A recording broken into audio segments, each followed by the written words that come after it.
everyone, my name is Miss Choate, and what we're going to be making today is we're going to be making Kente cloth inspired art. Now Kente cloth is originally from Ghana, and it was a woven textile that was worn for royalty, for special occasions, and the weavers were masters and they're sought after. Their specific colors and patterns mean specific things, but now Kente cloth is worn in African celebrations and for more special events. Now, a lot of times we don't have actual woven kente anymore, and now we have a kente print.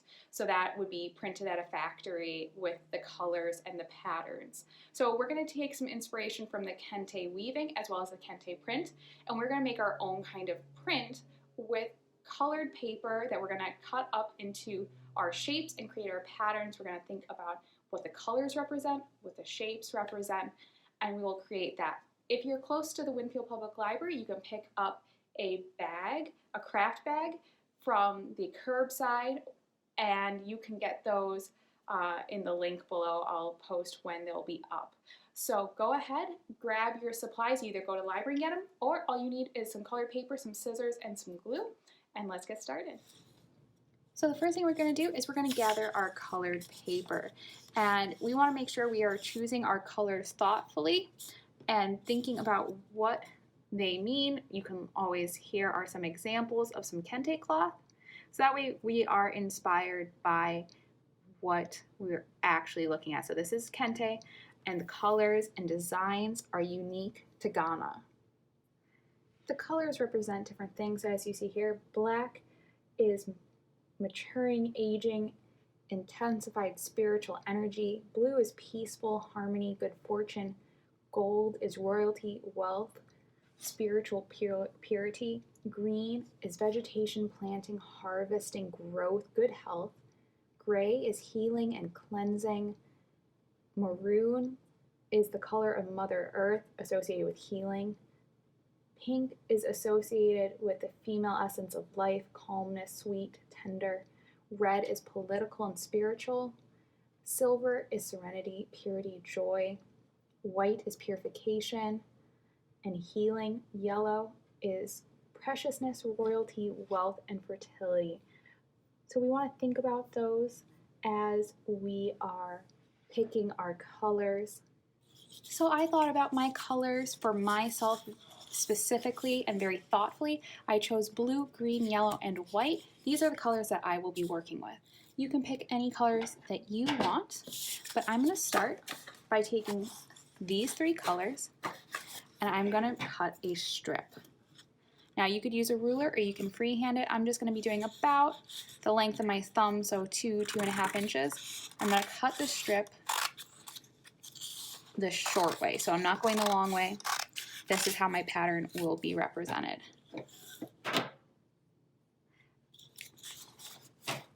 And I can do that a few times. I can also change up my length, maybe make this one a little bit bigger.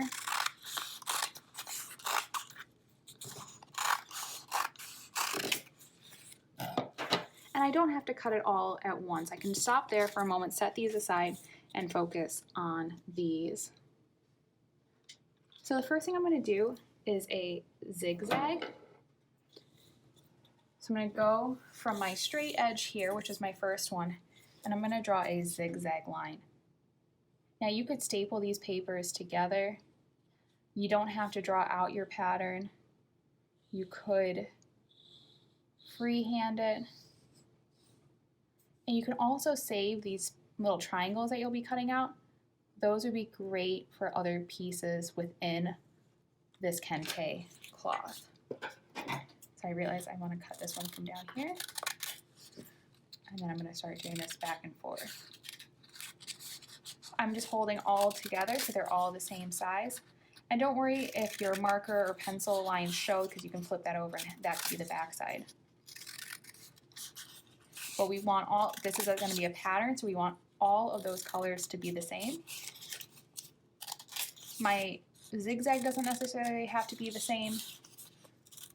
You could measure it out if you wanted to. But there we go. So there's my first zigzag. I'm going to save these triangles because they can totally be reused. So here I have the start of one of my patterns. So it'll go kind of like that. I will have a background paper that it will be going onto. I'm going to flip them over so that line doesn't show.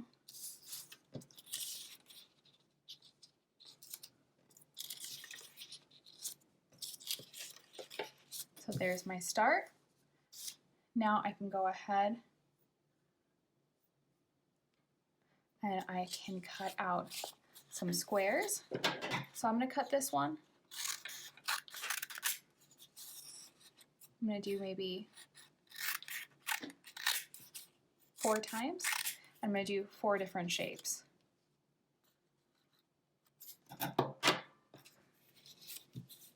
So I'm going to draw out my diamond.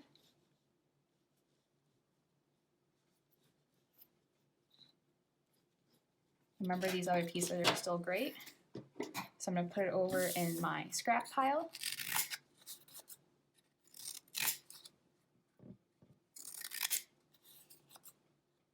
And I think I want to have a diamond inside of that one. So I'm going to take another pile. I'm going to draw a diamond that's smaller, so maybe I even cut these in half again. And I can save that for even just a square if I wanted to. So I'll draw my next diamond. Cut that out. Now you can, like I said, you can staple these together so they don't move around on you. Put the scraps in the scrap pile.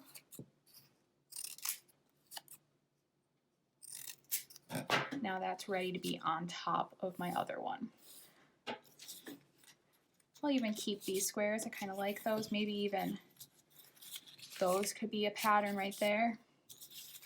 Now I'm going to take this blue. I'm going to cut it in half. This is going to be the base for 2 of my strips. And I'm also going to pick what's going to be next to it that's going to be my other color base. I'm going to have blue, and then I think I'll do yellow. I'm going to cut this one in half.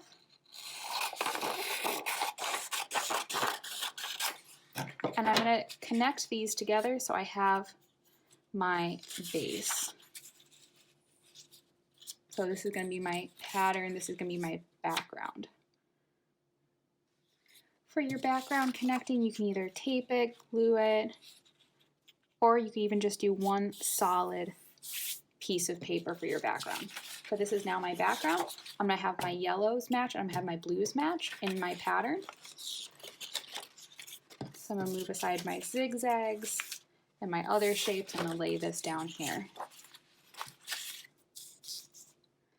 So now I can start arranging. Before you go gluing anything, I like to put out my pattern first, see what I like, and then glue it all at the same time. So play around with how you want your pattern to look.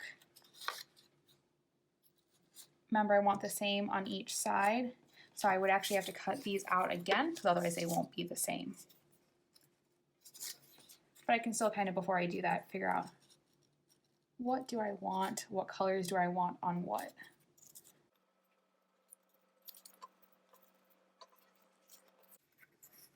So I'll actually take these and I will cut out this shape again. So I have doubles.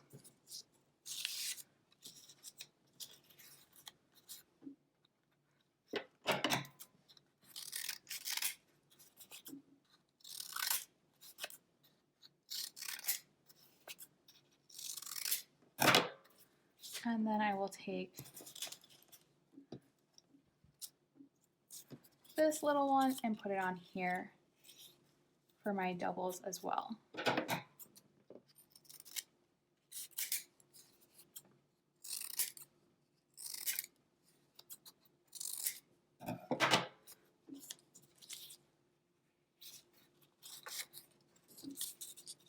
So now I'm going to play with having my white and my white,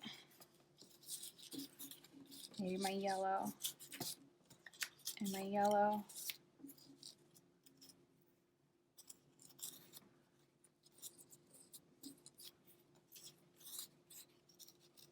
And I'll do, I like how they play off each other.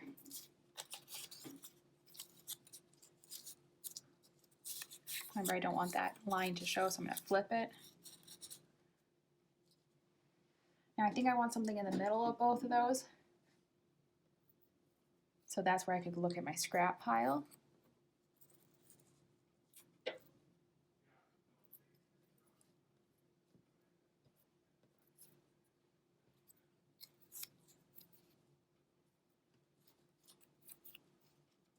And just as long as I can find 2 more of those. Those aren't quite the same size.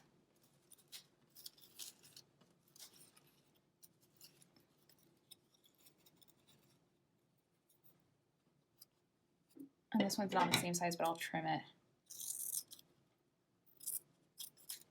There we go.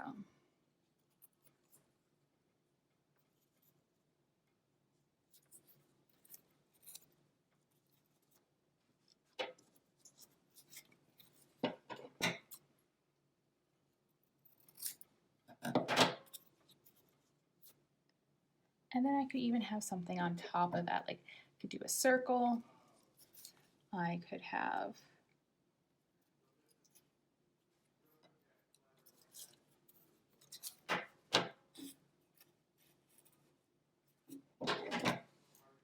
maybe a tiny square or rectangle.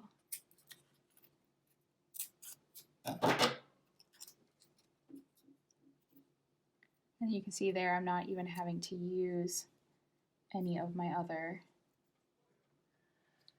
I use my scraps. So now I'm going to go ahead and I'm going to look at these and I want to put them in here.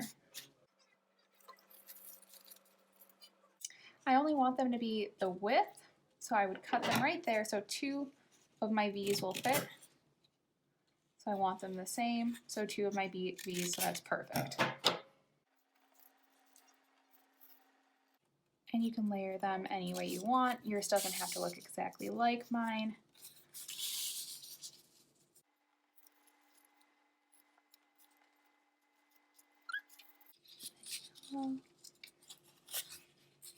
White and blue. And so we can think about what we want to go up there, and I want it to match. So I could do this again, or I can turn these into something else, or luckily I still have some more paper, so I think I might do some simple stripes. And I'm just going to cut little strips.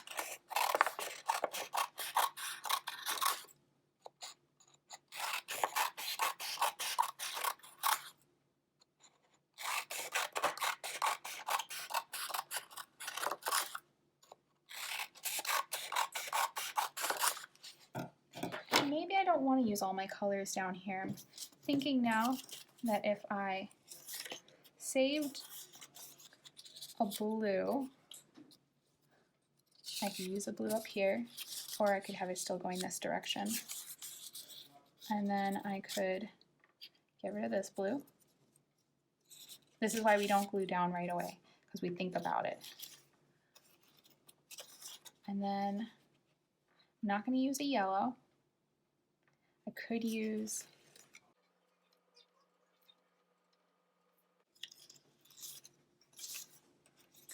a green.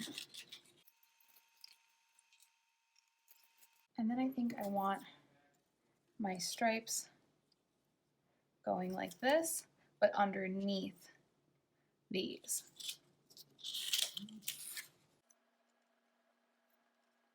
Same thing over here.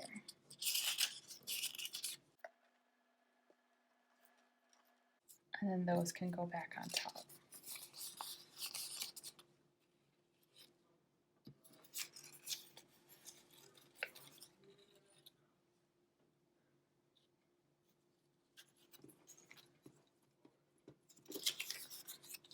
There we go. So now all we have to do is glue it down. If we're happy with the design, we could add a little bit more, maybe, now that I see it, maybe white there and yellow up there.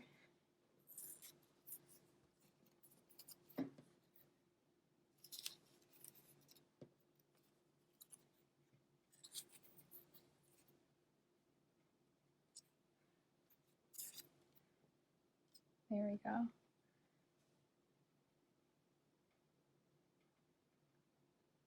And maybe I like those stripes. So maybe I have some more. I can go ahead and do a couple more stripes.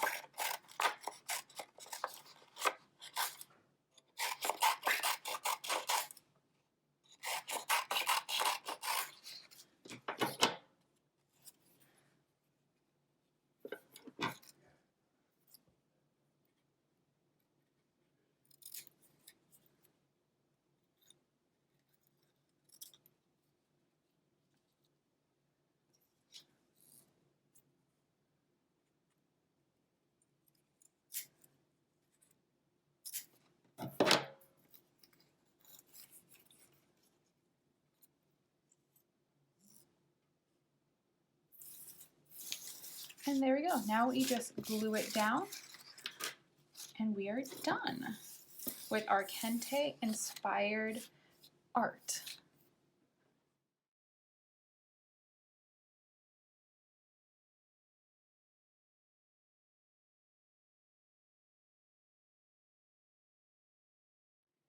So here we have the finished Kente cloth inspired art piece. You can add more detail, less detail. You could go in with marker and add more detail. That's completely up to you, but I'm happy with how mine looks. I'm happy with my repeating patterns, and I can't wait to see how yours look.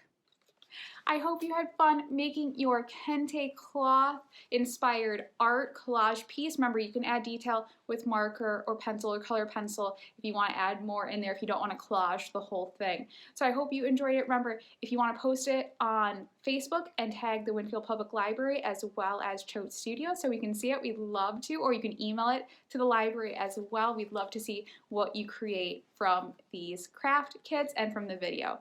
So I hope you have a good time. Give it a thumbs up if you enjoyed this video. And remember, subscribe to get notified every time the library posts a new video. Bye, friends.